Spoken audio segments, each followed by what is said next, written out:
बेटियां, एक बात कहूँ, बेटियों को ज़्यादा हंसने से, ज़्यादा बोलने से, पागलपन से ना रोका करें।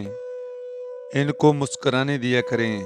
अगर सारा घर सर पर उठा लें तो भी कुछ ना कहा करें।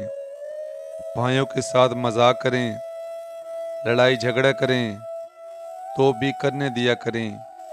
मुकद्दर के खेल बड़े अनोखे हुआ करते हैं।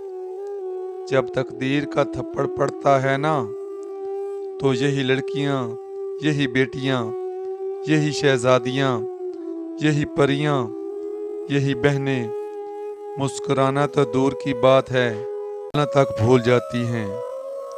वक्त सबसे बड़ा जालिम है, जो इनके वजूद से खुशियों को निचोड़ कर ले जाता है और कभी वापस नहीं लौटाता। अल्लाह पाक हर बेटी और हर बेटे के नसीब अच्छा करे। इनकी इज्जत व मान हौसला सलामत रखे, आमीन। दोस्तों, इस तरह की वीडियोस के लिए चैनल को ज़रूर सब्सक्राइब करें। अस्सलाम वालेकुम।